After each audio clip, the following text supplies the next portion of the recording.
Hare Nama Hare Nama eva kevalam Kalo nasteva gatiranyata Hare Nama eva kevalam Kalo nasteva gatiranyata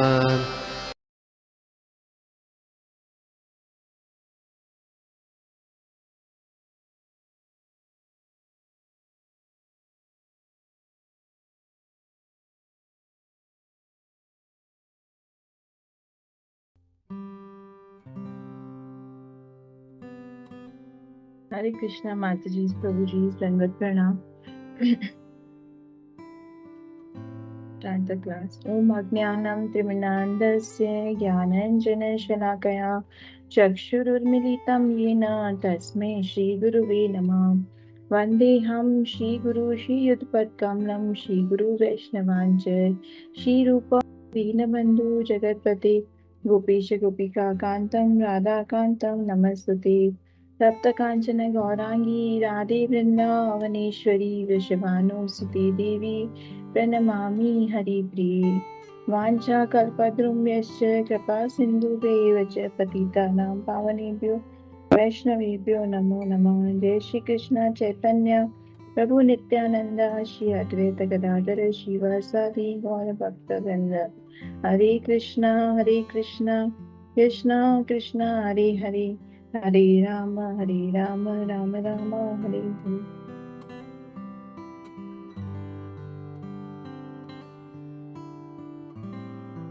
नमो विष्णुपादाय कृष्णपृष्ठाय भूतले श्रीमते भक्ति वेदांत स्वामी इति नामले। नमस्ते सरस्वती देवी गौरवाणी प्रचारिणे निर्विशेष शून्यवादी पाश्चात्य देशतारिणे। जय श्री कृष्ण चैतन्य प्रभु नित्यानंद श्री अद्वैत गदाधर श्रीवासादि गौर भक्तवृंद। हरे कृष्णा कृष्णा कृष्णा हरे हरे, हरे राम राम राम हरे हरे। ओम नमो भगवते वासुदेवाय, ओम नमो भगवते वासुदेवाय, ओम नमो भगवते वासुदेवाय। नारायणं नमस्कृत्यं नरं चैव नरोत्तमं देवीं सरस्वतीं व्यासं ततो जयमुदीरये। नष्टप्रायेषु भद्रेषु नित्यं सेव्या भगवती उत्तम श्लोके भवते भवती निष्ठके। हरे कृष्णा। आज हम श्रीमद् भागवतम के second canto chapter 5 causes of creation के ऊपर के श्लोका नंबर 5 और 6 के बारे में बात करने वाले हैं। It's very beautiful shloka. 2.5.5 आत्मन भावयसेतानि न पराभाव्यं स्वयं आत्मं शक्तिमवृष्टिभ्य पूर्णनाभिर्विवाकल्यम। अनुवाद। जिस प्रकार मकड़ी अपने जाले को सरलता से उत्पन्न करती है और अन्यों के द्वारा पराजित हुए बिना अपनी सृजन शक्ति प्रकट करती है, उसी प्रकार आप अपनी आत्मनिर्भर शक्ति को प्रयुक्त करके दूसरे से सहायता लिए बिना सृजन करते हैं। तात्पर्य बाय श्रील प्रभुपाद। बहुत छोटा तात्पर्य इसमें। आत्मनिर्भरता का सर्वश्रेष्ठ उदाहरण सूर्य है।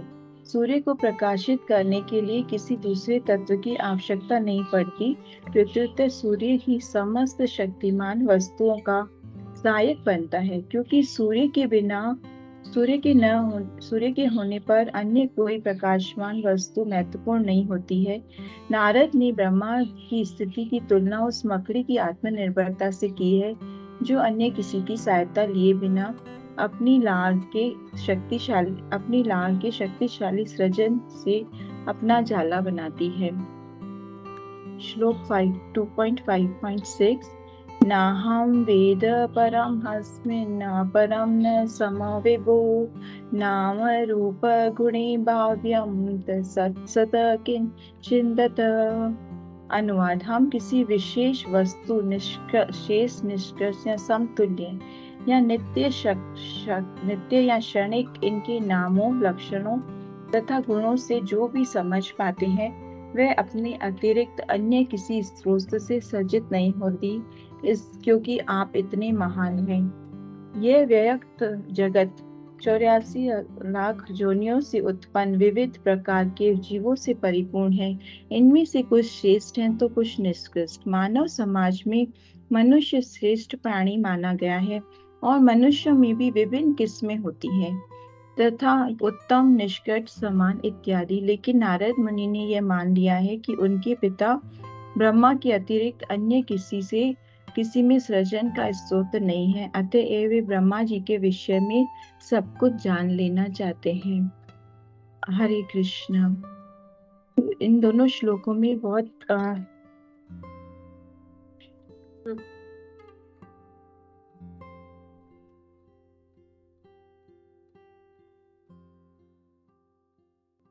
इसमें पहले 5वें श्लोक में भगवान नारद मुनि ब्रह्मा जी से प्रश्न कर रहे हैं कि उनका बहुत ग्लोरिफिकेशन कर रहे हैं कि जिस तरह से मकड़ी जो है वो अपने ही जाले को खुद बनाती है अपनी सलाइवा से और हार नहीं मानती है। कोई भी जैसे ही जीव आता है उसे पकड़ लेती है और उससे उसका अपना जाला बनाती है, आत्मनिर्भरता को दिखाया है। तो इस तरह से वो नारद मुनि जो है वो भी ब्रह्मा जी का ग्लोरिफिकेशन कर रहे हैं। अब हम इस पहला पॉइंट, इसमें 3-4 बहुत अच्छे से पॉइंट्स हैं जिसके ऊपर हम डिस्कशन बात कर सकते हैं, जो बहुत ही अच्छे से श्रील प्रभुपाद जी ने एक्सप्लेन किए हैं कि इम्पोर्टेंट पॉइंट है कि हम भगवान को जहाँ जहाँ कण कण में जो है वो हमें भगवान दिखाई देते हैं। जैसे हम देखते हैं कि सूर्य जो है वो प्रकाश दे रहा है, तो प्रकाश जो है वो भगवान की एनर्जी, भगवान के उस कृपा से, भगवान की एनर्जी से वह प्रकाश देता है। वैसे ही जो चंद्रमा है, चंद्रमा से जो शीतलता का एक जूस निकलता है, एक फ्लेवर वो रहता है कि चांद की शीतलता की व्याख्या होती है, जैसे सूर्य का तेज और चांद की शीतलता। तो उस चांद में वो शीतलता जो है वो भगवान कृष्ण की तरह की एनर्जी है। इसी तरह हम जो भी प्रकृति में देखते हैं वो सब भगवान की ही एनर्जी है, भगवान का ही ग्लोरिफिकेशन है। जैसे हम मछली देखते हैं तो एक छोटी सी मछली से भी ये आता है कि वो छोटी मछली जो है वो एक बड़ी मछली के साथ उसका रिलेशन है। और भगवान भगवद गीता में जैसे कहते हैं कि भगवान जो है वो मछलियों में भगवान बोलते हैं, मैं फिशेस में मैं शार्क हूँ, लाइट में मैं सूर्य हूँ और स्टार्स में मैं मून हूँ। हमें जैसे ऑक्सीजन की वायु की आवश्यकता होती है, तो हम ऐसे नहीं कह सकते कि मुझे ऑक्सीजन चाहिए और मैं ऑक्सीजन के लिए भगवान पर निर्भर हूँ, बल्कि हमारा ये महत्व है कि भगवान से ये ऑक्सीजन मिली है, भगवान से ये क्रिएट हुई है और इसका मैं उपयोग कर रहा हूँ, इसकी मुझे जरूरत है। और भगवान is Krishna is so merciful, जो उन्होंने इतना सुंदर ये संसार बनाया है। इसलिए जैसे भी जो भी वैष्णव हैं वो सब भगवान की इस चीज को, भगवान की जो भी जहाँ भी प्रकृति में कुछ भी देखते हैं तो वो उसके लिए भगवान का ग्लोरिफिकेशन करते हैं कि ये सब भगवान से उत्पन्न हुआ है। इवन जो सुबह के टाइम जैसे हम उठते हैं, तो प्रभु जी जिनका मैं लेक्चर सुन रही थी वो बहुत अच्छे से शेयर कर रहे थे कि सुबह उठते से हम कितनी बार रोड्स पे देखते हैं कि बहुत सारी पत्तियां गिरी हुई हैं और जो सफाई करने वाले क्लीनर हैं वो उन पत्तियों को वो हटा रहे हैं। तो इसमें भी वो बोले इतना अच्छा ये पॉइंट समझ में आता है कि मैं भी इस तरह से, जैसे पत्तियां गिर जाती हैं तो मैं भी इस तरह से गिरने वाला हूँ और उसके लिए मुझे क्या करना है, क्योंकि मैं भी इसी तरह से एक दिन गिर जाऊंगा। तो मुझे बहुत ही हम्बल रहना है और बहुत सिंसियरिटी के साथ मुझे अपनी साधना करनी है, क्योंकि इस समय का कोई भरोसा नहीं है कि कब ये समय निकलता जाएगा और लास्ट मिनट आ जाएगा।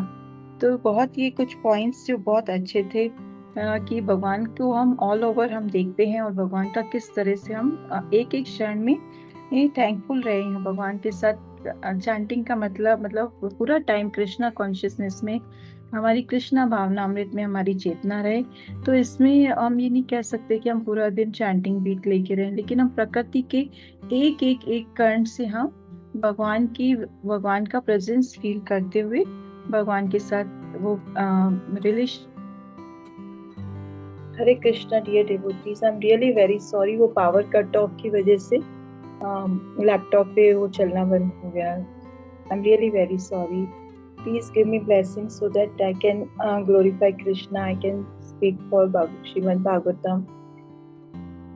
हरे कृष्णा। तो यहाँ पर बहुत अच्छा ये पॉइंट आता है समझ में कि जैसे जैसे हम कण कण में देखें हम और भगवान का हम ग्लोरिफिकेशन करें। जैसे हमारे रिलेशंस भी हैं कि अगर मेरी प्रभु जी हैं, उनकी वाइफ, हमारे वाइफ है, तो बोले भगवान की डॉटर है, तो मैं मुझे उसके साथ अच्छे से रहना है, उसे सर्व करना है। या हस्बैंड है तो ये कृष्णा का सन है, कृष्णा का बेटा है, मुझे उसके साथ अच्छे से रहना है। फैमिली में जो बच्चे हैं वो भगवान के बच्चे हैं, तो मुझे उनकी सेवा करनी है। तो इन 6-7-8 पॉइंट से ये रहता है कि हम भगवान को किस तरह से प्रेजेंस भगवान की फील करें अपने पूरे एनवायरनमेंट में। अब दूसरा श्लोक में ये पॉइंट आता है कि नारद मुनि जो है वो बहुत ग्लोरिफिकेशन कर रहे हैं ब्रह्मा जी का, अपने पिता का, कि आपने ये पूरा सृजन किया है। और जैसे मकड़ी और सूर्य के इन 2 एग्जाम्पल से वो बता रहे हैं उनको, जैसे श्रीला प्रभुपाद जी बोलते हैं कि वो इन 2 एग्जाम्पल से बता रहे हैं कि कैसे उनका बहुत ग्लोरीफाई कर रहे हैं उनको, कि आपने ये पूरा संसार बनाया है, इतना सुंदर संसार बनाया है, और आप आत्मनिर्भर हैं। जैसे मकड़ी जो करती है उसकी तरह आप आत्मनिर्भर होकर आप बिना किसी की सहायता लिए इस पूरे संसार को बना रहे हैं। और दूसरे उसमें श्लोक में भी वो पूछ रहे हैं ब्रह्मा जी से ग्लोरीफाई करते हुए कि आपने ये, पर मैं ये जानना चाहता हूँ कि आपने ये पूरा संसार कैसे बनाया है। और यहाँ पर एक पॉइंट और आता है कि जैसे हम जो अभी ग्लोरिफिकेशन के लिए भगवान के, हम कण कण में भगवान का निवास, भगवान की प्रेजेंस को फील करें। उसके ऊपर एक एग्जाम्पल, एक बहुत अच्छा श्रीला प्रभुपाद का दृष्टांत शेयर कर रहे थे प्रभु जी, श्रीला प्रभुपाद डिसाइपल, कि एक बार प्रभुपाद जी एक बार वो बीच में कहीं पे कीर्तन के लिए जाते हैं, और वहाँ पर बहुत अच्छे से चैंटिंग होती है, कीर्तन होता है और क्लास होती है, प्रसादम होता है। उसके बाद श्रीला प्रभुपाद चैंटिंग के बाद में और कीर्तन के बाद श्रीला प्रभुपाद जब सब, जैसे हम लोग लास्ट में प्रेम ध्वनि बोलते हैं, तो वो प्रेम ध्वनि के बाद श्रीला प्रभुपाद बोलते हैं कि वहाँ पे वो समुद्र का कुछ किनारा था, बीच था, तो वहाँ पर तो वहाँ पर श्रीला प्रभुपाद लास्ट में प्रेम ध्वनि के बाद बोलते हैं श्रीला पैसिफिक ओशियन की जय। तो वहां से प्रभु जी समझा रहे थे कि इतना, मतलब एक एक कण में, कि ओशियन भी भगवान जो है वो उस वाटर बॉडीज में भी भगवान है। तो इसलिए श्रीला प्रभुपाद उसके लिए भी जय बोलते हैं कि वो भी भगवान का स्वरूप है। अब यहाँ पर यह आता है कि श्रीला प्रभुपाद नारद जी जो है वो ब्रह्मा जी की स्तुति कर रहे हैं, उनका ग्लोरिफिकेशन कर रहे हैं, और उन्हें बोल रहे हैं कि आप ये पूरा संसार जो है वो आप कैसे बना रहे हो, कैसे इसका। और नारद जो, और यहाँ पर ब्रह्मा जी को चैलेंज भी कर रहे हैं, नारद मुनि ग्लोरीफाई भी कर रहे हैं और चैलेंज भी कर रहे हैं कि आपने ये भिन्न संसार बना रहे हो। और श्लोक नंबर 6 में उन्हें चैलेंज भी कर रहे हैं कि चाहता हूँ कि आप सब कैसे कर रहे हो। तो यहाँ पर एक पॉइंट आता है समझने में कि नहीं, नारद मुनि क्यों पूछ रहे हैं उनसे, ब्रह्मा जी से। और आगे के श्लोक में प्रभुपाद जी भी और ब्रह्मा जी भी भगवान की स्तुति करते हुए बोलते हैं कि ये सब तो भगवान की कृपा से सब चल रहा है, और मैं तो दासानुदास, मतलब सर्वेंट ऑफ सर्वेंट हूँ, जो मुझे ये थोड़ा सा कार्य करने के लिए दिया गया है। अब यहाँ एक पॉइंट ये भी यहाँ पे समझ में आता है कि नारद मुनि ऐसा क्वेश्चन क्यों पूछ रहे हैं, क्योंकि वो तो प्योर डिवोटी हैं, तो और उन्हें तो सब मालूम है कि सृष्टि जो है वो भगवान से चल रही है। लेकिन वो क्योंकि ब्रह्मा जी भी खुद अपने मुख से भगवान का ग्लोरीफाई करें कि मैं इसके पीछे, ये जो पूरी सृष्टि चल रही है, इतना अच्छे से चल रहा है सब भगवान का किंगडम, उसके पीछे मेरी कोई शक्ति नहीं है, बल्कि वो भगवान की अनुपम, भगवान की शक्ति है जिससे ये सब संसार चल रहा है। जैसा कि हम लोग भगवत गीता में भी देखते हैं कि अर्जुन जो है वो भगवान से काफी प्रश्न पूछते हैं, जिससे कि वो हमारे लिए क्लियरिटी हो, हमें वो पॉइंट समझ में आए। तो प्योर डिवोटीज, नारद मुनि जो है वो प्योर डिवोटी हैं, अर्जुन प्योर डिवोटी हैं, तो वो रॉन्ग नहीं हो सकते हैं। लेकिन वो सिर्फ हमारे एक्सप्लेनेशन के लिए, मॉरल इसमें ये आता है कि वो हमारे बेनिफिट के लिए भगवान से ऐसे सवाल पूछ रहे हैं। और फिर भगवान ब्रह्मा जी से, जैसे नारद जी ब्रह्मा जी से पूछ रहे हैं, और अर्जुन जो है वो भगवान कृष्णा से पूछते हैं इस तरह के सवाल।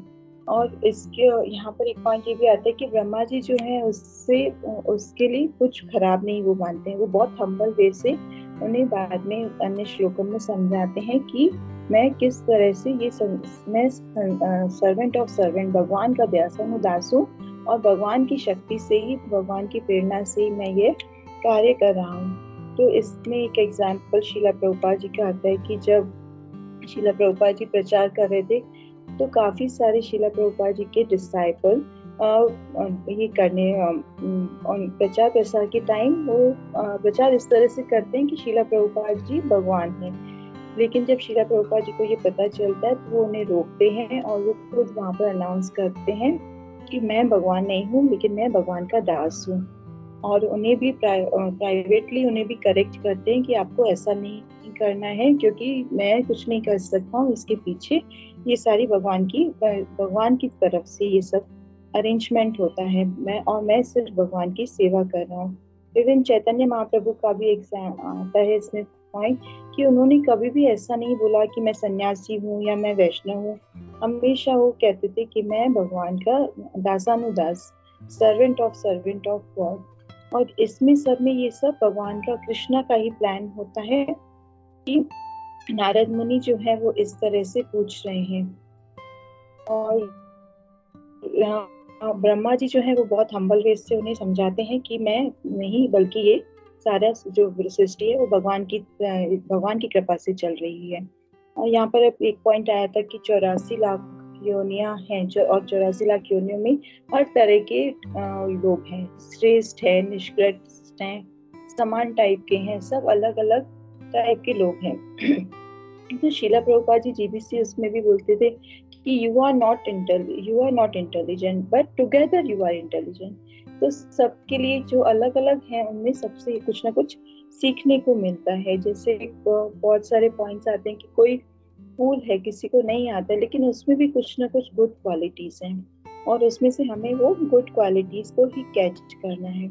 और always be open to the, कुछ भी पॉइंट है उसके लिए हमेशा अपने आप को ओपन रखना है, क्योंकि कृष्णा की, भगवान की नॉलेज का एक लिमिट नहीं है कि बस इतना मैंने पढ़ लिया, इतना मैंने इस चीज को समझ लिया, या मैंने भगवत गीता एक बार पढ़ ली, भागवतम मैंने एक बार पढ़ लिया तो बस वो काफी है। ऐसा नहीं है, क्योंकि भगवान की एनर्जी, भगवान का जो नॉलेज है वो अनलिमिटेड है और उसे हम जितना पढ़ते जाते हैं उतनी उतनी हमारे अंदर प्योरिटी आती जाती है।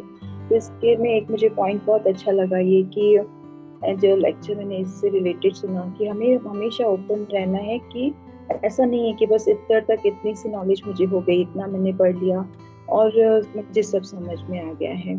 तो ऐसा नहीं, बल्कि हमें ओपन रहना है कि कहीं से भी, कोई भी कैसा भी, उसमें कुछ ना कुछ गुड क्वालिटीज हैं और उसमें से मुझे वो गुड क्वालिटीज सीखनी है। उससे हमें एक ह्यूमैनिटी आती है कि मैं और भी ज्यादा इम्प्रूव कर पाऊँ, और भी ज्यादा भगवान का ग्लोरिफिकेशन करूँ। और जैसे ही हम सोचते हैं कि मुझे सब कुछ आता है, तो फिर वहां पर हमारे साथ मतलब कुछ ना कुछ ऐसा होता है कि भगवान, क्योंकि हमें वो भगवान सिखाना चाहते हैं और हमेशा we need to be ready to improve. हमें हमेशा इम्प्रूव रहने के लिए सीखना है। और एक पॉइंट इसमें ये भी था कि हम एवरी टाइम किसी में हम कुछ देखते हैं तो वी कांट से कि आप ऐसा नहीं करो, बल्कि हम उसमें ऐसे बोल सकते हैं कि इस तरह से करके हम इस चीज को बेटर वे से कर सकते हैं। और very nicely it was explain कि जो भी हम अलग अलग नेशनलिटीज आती हैं, क्रिश्चियंस में कुछ बोलते हैं, मुस्लिम्स में कुछ बोलते हैं, तो शिला प्रभुपाद जी हमेशा इस पॉइंट पे बोलते थे, जैसे इसमें लिखा कि 84 लाख योनियां सब तरह के अलग अलग हैं, पर सब में समानता क्या है कि सब भगवान की संतान है, सब उस स्पिरिचुअल सोल है, सब भगवान से, कृष्णा से कनेक्टेड है। और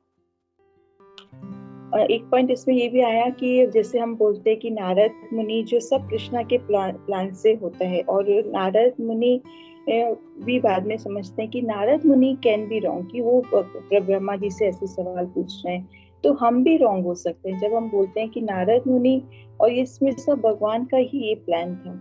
और जब हम ये सोचते हैं कि अच्छा नारद मुनि इस तरह का सवाल, जैसे भी मतलब जब तक परपट नहीं पढ़े, समझे नहीं, तब तक लगता है कि नारद मुनि को तो, इवन मुझे ये थॉट आया कि नारद मुनि जी को तो सब मालूम है, फिर ऐसा वो ब्रह्मा जी से पूछ रहे हैं कि आप पूरी सृष्टि के करता हैं और आपको किसी की हेल्प की जरूरत नहीं है, आप ये सब किस तरह से कर रहे हैं। तो मुझे भी एक बार के लिए थॉट आया, लेकिन उसमें फिर बाद में जब ये खुल के हम पढ़ते हैं प्रभुपाद जी के पर्पट से और वो, तो हमें समझ में आता है कि भगवान का इसके पीछे जो है वो कोई ना कोई प्लान होता है।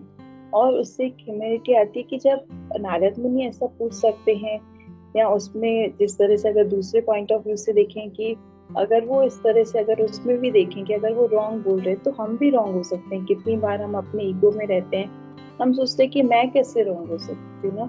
लेकिन जब हमें इन एग्जाम्पल से समझ में आता है कि किस तरह से हम ह्यूमैनिटी, किस तरह से हम हम्बल वे में रहें।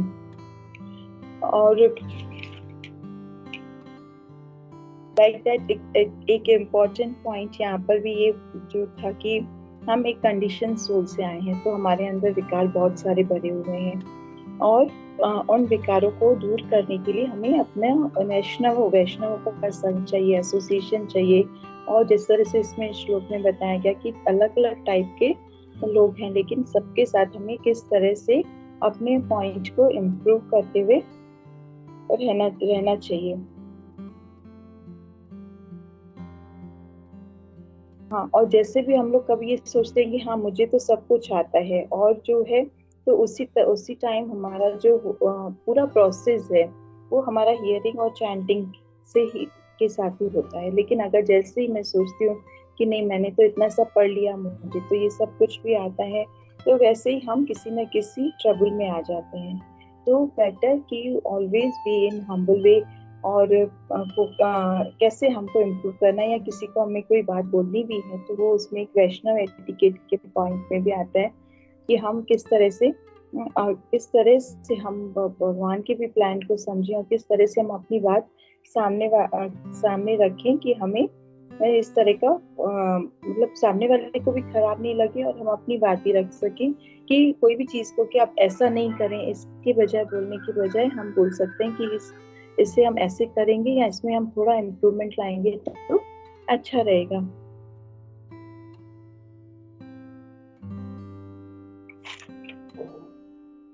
तो इस तरह से एक पॉइंट इसमें आता है कि हमें जो है वो ट्रांसपेरेंसी, जो ऑनेस्टी है, कि अपनी गलती को भी स्वीकार करना और उसे समझना, इस तरह के और भगवान का ये जो किंगडम है उसे समझ। और क्वेश्चंस के ऊपर आता है कि जैसे ब्रह्मा जी जो है वो भी वाज ओपन माइंडेड, कि क्वेश्चन जो भी है वो नारद मुनि उनसे पूछना चाहते हैं तो उन्हें कुछ खराब नहीं लगता है। तो और जब वो क्वेश्चन पूछते हैं तो उसके आंसर में वो पूरा उसको एक्सप्लेनेशन और भगवान से कनेक्ट करते हैं। तो इस तरह से अगर कोई क्वेश्चन भी पूछते हैं तो उसमें वो मतलब वो खराब नहीं मानना चाहिए। और यहाँ हमें ऐसे भी नहीं होना चाहिए कि मैं क्वेश्चन कैसे पूछूं, क्योंकि उस क्वेश्चन की बेस पे ही उसका आंसर की उसमें ही हमारा कहीं भी हम अटक रहे हैं। तो इसमें that is not any wrong thing कि कभी कभी we feel, even I sometime, मैं कभी कभी ऐसा फील होता है कि नहीं क्वेश्चन कैसे पूछूं, या सही तो नहीं है ना। बट क्वेश्चन पूछना भी गलत नहीं है, और क्वेश्चन का जो आंसर कर रहे हैं that is also not wrong, कि उसमें भगवान की बात आगे होकर प्रकट होती है। तो that is also very nice. तो एक और कॉपरेशन का एक पॉइंट आता है कि इतने सब जीव हैं भगवान की सृष्टि में, तो सबको एक दूसरे को सहयोग करना है, कि किस तरह से सहयोग करते हुए। जैसे एक पॉइंट अच्छा आता है इसमें कि जो हमसे बड़े हैं उन्हें हम रिस्पेक्ट के साथ बात करके, जो हमारे समान वाले हैं उनसे हम मैत्रीपूर्ण संबंध रखें, और जो छोटे हैं उनके साथ प्यार के साथ हम उस चीज को बात करके, कोई भी चीज पे अगर हमें नहीं समझ में आती है तो उस चीज को हम क्लियर कर सकते हैं। और हमेशा हम्बल रह के इस पॉइंट के पास इवन देयर इज किसी से हेल्प के लिए भी चाहिए तो दैट इज ऑल्सो कि हम we can ask for the help. तो इन दोनों श्लोकों में these are very beautiful wonderful shlokas में शिला प्रभुपाद जी समझा रहे हैं कि नारद मुनि जो है वो ब्रह्मा जी से प्रश्न कर रहे हैं, और ब्रह्मा जी जो है वो भगवान का कण कण में भगवान की प्रेजेंस को फील करते हुए हम वो भगवान को का एक ग्लोरिफिकेशन आगे के पॉइंट में आएगा कि। और इसमें एक कुछ पॉइंट था कि क्यों नारद मुनि ऐसा क्यों पूछ रहे हैं, क्योंकि जिससे कि हमारे लिए वो बेनिफिशियल हो, हमारे लिए बेनिफिट हो, कि जब तक ब्रह्मा जी जो है वो अपने ऊपर इस चीज को कि हाँ मैं ही कर रहा हूँ, बल्कि वो भगवान का ग्लोरिफिकेशन करते हैं कि मैं तो भगवान का दास हूँ और भगवान की प्रेरणा से ही ये मैं सृष्टि का पालन चल रहा है। एवरीथिंग एज भगवान के प्लान से सब चल रहा है, भगवान का ये ब्यूटीफुल किंगडम है। और दूसरा पॉइंट एक कि जैसे कि ये माइंड जो है हमारा, ये कंडीशनल स्टेट ऑफ माइंड में है हम लोग। तो कभी कभी माइंड इतना वो पावरफुल हो जाता है कि वो हमारा फ्रेंड नहीं रहता है, लेकिन उस टाइम जब हमें एक राइट एसोसिएशन मिलता है तो हम उससे भगवान से कनेक्ट हो पाता है वो। और लाइक इट्स वेरी नाइस कि भगवान जो है वो हमें इतना प्यार करते हैं कि एवरीवेयर वी कैन सी कि भगवान की मर्सी हो रही है। और वैष्णव के संग में आकर हम उस भगवान का ग्लोरिफिकेशन करते हैं और भगवान की प्रेरणा से एक एक थैंकफुल रहते हैं, ग्रेटिट्यूड रहते हैं भगवान के एक एक जैसे जैसे हम जो भी चीज उपयोग में लाते हैं। और दिस टाइप ऑफ लेक्चर्स मतलब जब हम सुनते हैं तो हमें वो ध्यान में आता है कि हाँ वाकई कितनी अनुपम भगवान की कृपा है। और भगवान जो है वो हमें जैसे एक मदर का तो हमें एक प्यार फील महसूस होता है कि माँ बच्चे को प्यार करती है, लेकिन भगवान जो है वो करोड़ों माताओं से अधिक हमें प्यार करते हैं। और जो कि हमें एक एक उसमें हमें जैसे एक एक चीज मिलती है पूरे दिन में कि हम अपनी दिनचर्या देखें तो वी कैन सी कि एवरीवेयर प्रेजेंस ऑफ गॉड। भगवान का ग्रेटिट्यूड है, भगवान की शक्ति है, भगवान का थैंकफुलनेस है कि इतना सुंदर भगवान ने बनाया और हमें सब चीजों से फैसिलिट किया है। And we can glorify. Even यहाँ पर एक एग्जांपल गुरु महाराज हमेशा एक्सप्लेन करते हैं कि मतलब मैं क्या कर सकता हूँ कि मेरे अंदर तो कुछ नहीं है, अगर मैं सोचता हूँ कि मैं इस पूरे संसार का मॉडल हूँ या मैं सोचता हूँ कि मैं यहाँ पे सब कर रहा हूँ, सब मेरी इच्छा से चले, तो दैट इज नॉट पॉसिबल। कभी कभी हमें ऐसे लगता है कि मैं I am the centre of this universe, लेकिन अगर मैं ऐसा सोचता हूँ सेंटर ऑफ यूनिवर्स, लेकिन मेरे में कुछ भी दिन के मात्र भी क्षमता नहीं है। और यहाँ पर एक पॉइंट सर्वेंट ऑफ सर्वेंट का आया था कि ब्रह्मा जी को लेके, तो उसमें चैतन्य महाप्रभु जी भी चैतन्य महाप्रभु भी समझाते हैं कि किस तरह से वो त्रयानापि सुनीचेन वाली श्लोका से शिष्टाष्टकम से कि कैसे हमें वो तिनके से भी कम, कि हमारे अंदर कोई सामर्थ्य नहीं है कि हम कुछ कर पाए, लेकिन सिर्फ वो भगवान की हमारे ऊपर असीम कृपा रहती है कि हम इवन आई विल से कि कुछ बोलने के लिए भी वी कांट से इवन कि हम अपने हिसाब से कुछ बोलें, लेकिन इसमें सब भगवान की कृपा रहती है, भगवान की एनर्जी है जिसके थ्रू हम कुछ भी कार्य, नहीं तो तिनका हिलना भी मुश्किल है, भगवान की इच्छा के बिना एक तिनका भी नहीं हिल सकता। All is sanction bye Lord Shri Krishna. तो यहाँ पर भी जो नारद मुनि का प्रश्न है वो भगवान की प्रेरणा से वह ब्रह्मा जी से इस तरह से सवाल पूछ रहे हैं कि आप कैसे सृष्टि को चलाते हो, अलग अलग जीव हैं, इतनी योनियां हैं और कैसे चल रहा है ये पूरा वर्ल्ड। इसी के साथ ही मैं अपनी वाणी को विराम देती हूँ। इसके बहुत सारे मिस्टेक्स हुए होंगी, please forgive me internet connection का बोलने में और एक्सप्लेन करने में। तो प्लीज प्रभु जी माता जी please forgive me. Hare Krishna.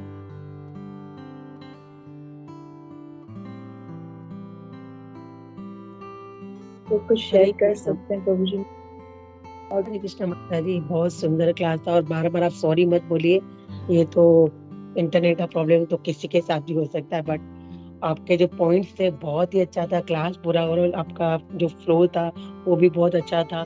And जो ये लास्ट के जो पॉइंट्स थे वो बहुत ही अच्छे थे।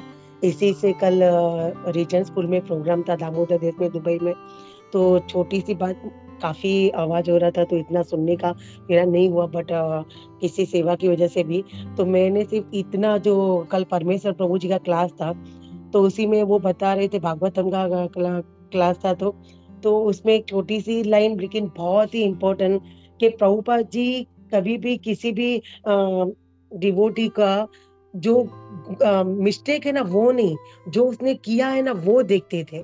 तो उसमें उन्होंने एक एग्जांपल दिया कि जैसे कि माता जी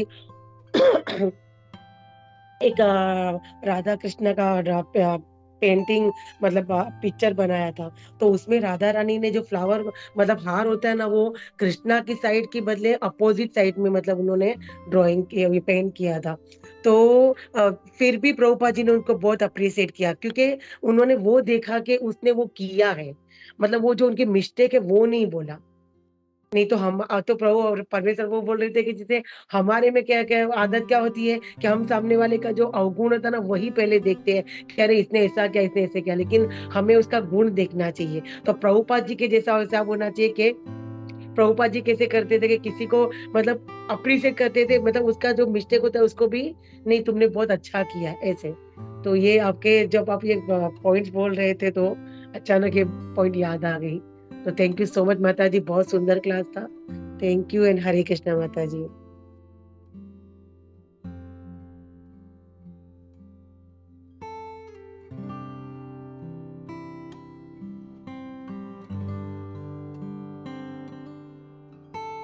किसी को कुछ पॉइंट्स ऐड करने हो कुछ हरे कृष्ण। हरे कृष्णा माता जी, दंडवत प्रणाम। First of all thank you so much माता जी फॉर वंडरफुल क्लास। और आपने जो आज का जो श्लोक है उसको बहुत अच्छे से कवर किया माता जी। एज इट इज थोड़ा सा बीच में नेटवर्क का इशू हुआ था, बट इट वाज अमेजिंग माता जी। बहुत अच्छे से आपने आज का जो क्लास है माता जी, बहुत अच्छे से एकदम सिंपल में आपने आज के क्लास को ये किया माता जी। So thank you so much for wonderful class माता जी। हरे कृष्णा। थैंक यू प्रभु। हरे कृष्णा माता जी, दंडवत प्रणाम माता जी। ॾाढो सुठो जबरदस्त क्लास हो तव्हांजो। नेटवर्क इशू तो हर जगह पे मतलब कोई इंसान के हाथ में नहीं है, लेकिन उससे भी बड़ा आपका क्लास ने सारी त्रुटियां कवर कर दी। नेटवर्क का इशू हमें कुछ मायने नहीं रखता, लेकिन जो आपकी क्लास इतनी जबरदस्त थी कि हमको वो ध्यान में ही नहीं आया। और माता जी जो आपने पॉइंट्स बताए कि कैसे क्वेश्चंस आंसर्स भी करने चाहिए, क्योंकि उसमें भगवान की ही ग्लोरिफिकेशन होती है। जो पूछ रहा है श्रोता, उसकी भी नॉलेज बढ़ती है, और जो बता रहा है उसका भी मतलब ये इस कल्चर को प्रभुपाद ने ही मोटिवेट किया कि ऐसे ब्रह्म जिज्ञासा हो और प्रश्न के उत्तर भी दिए जाएं। क्योंकि जैसे आपने अच्छे से हमको आज सिखाया कि उसमें जब उत्तर दिया जाता है तब उसमें हम भगवान ही की तो बात कर रहे हैं, भगवान ही का तो ग्लोरिफिकेशन हो रहा है, तो ये तो होना ही चाहिए। तो माता जी थैंक यू सो मच, आपने इतने अच्छे हमको आज टिप्स और पॉइंट्स बताए। हरे कृष्णा माता जी, थैंक यू। थैंक यू माता जी। हरे कृष्णा।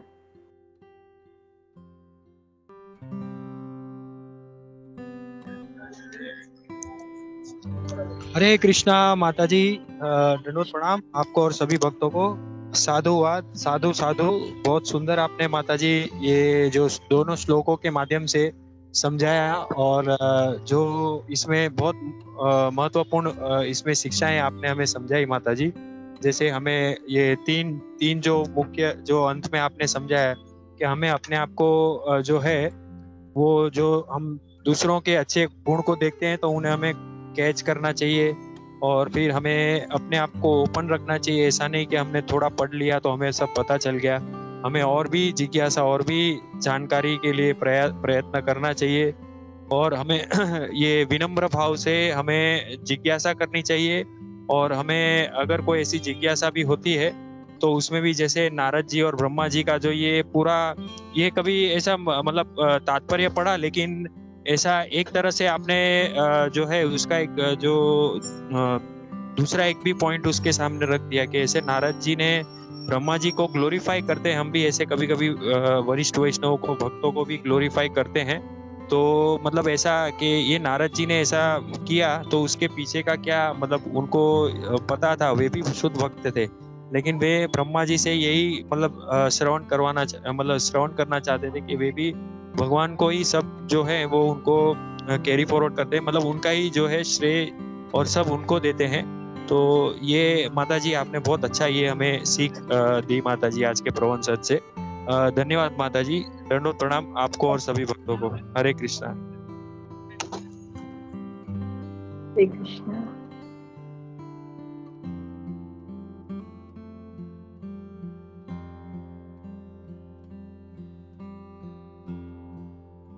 हरे कृष्णा।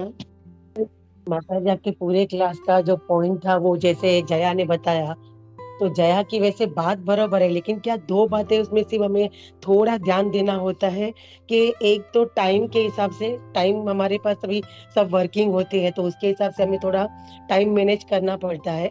और उससे भी बड़ी बात क्या होती है कि सामने वाला अगर गेस्ट स्पीकर होता है तो हमें उस हिसाब से अपना क्वेश्चन, क्योंकि वो सामने वाला एक क्लास की तैयारी के हिसाब से आता है, जो नॉट नेसेसरी कि एवरी टाइम हर गेस्ट स्पीकर हो या कोई भी हो वो हर सवाल के लिए रेडी, सवाल के जवाब के लिए रेडी हो। तो नए लोग भी होते हैं तो उसके उससे भी हमें क्या थोड़ा एक मतलब थोड़ा लिमिट के हिसाब से या किसी हिसाब से हमें कुछ भी क्वेश्चन पूछना चाहिए या क्या, क्योंकि अगेन वही बात कि वो क्लास की तैयारी करके आता है, उसको नहीं पता है कि मैं कुछ बोलूंगी या बोलूंगा उसमें कुछ क्वेश्चन कैसा होगा। तो जैसे हमने कई बार देखा, मैं खुद भी ऐसा करती हूँ कि अगर नहीं पता होता है तो हम बोलते हैं कि किसी मतलब वरिष्ठ भक्त है या कोई और सीनियर डिवोटी है कोई भी है, उन्हें अगर पता हो तो कहने का मतलब है कि हमें सिर्फ टाइम का देखना है एंड सामने वाले नया स्पीकर है तो उसके हिसाब से हमें थोड़ा ध्यान देना पड़ता है, क्योंकि सामने वाले को भी हम जब बुलाते हैं क्लास के लिए तो हम उनको बोलते हैं अरे माता जी सिर्फ आधे घंटे का ही क्लास है, वो हिसाब से। और वो फर्स्ट क्लास होता है ना, उनका पहला पहला क्लास होता है तो वो ज्यादा वैसे भी नर्वस होते हैं, तो वो थोड़ी अपने को थोड़ा ध्यान देना चाहिए। बाकी तो नेचर ही है कि हमें क्लास में जो सीखने मिलता है उससे ज्यादा जो लोग क्वेश्चन पूछते हैं उससे भी हमें काफी वो सीखने मिलता है, बट एवरी टाइम हम उसको नहीं वो कर सकते क्योंकि हमें सब बातों का ध्यान देना पड़ता है इस वजह से। बट माता जी आपके जो पूरे क्लास में पॉइंट्स है वो बहुत ही अच्छे थे। किसी को कुछ पॉइंट्स ऐड करना हो तो अच्छी बात है, नहीं तो हम नरसिंह आरती लेंगे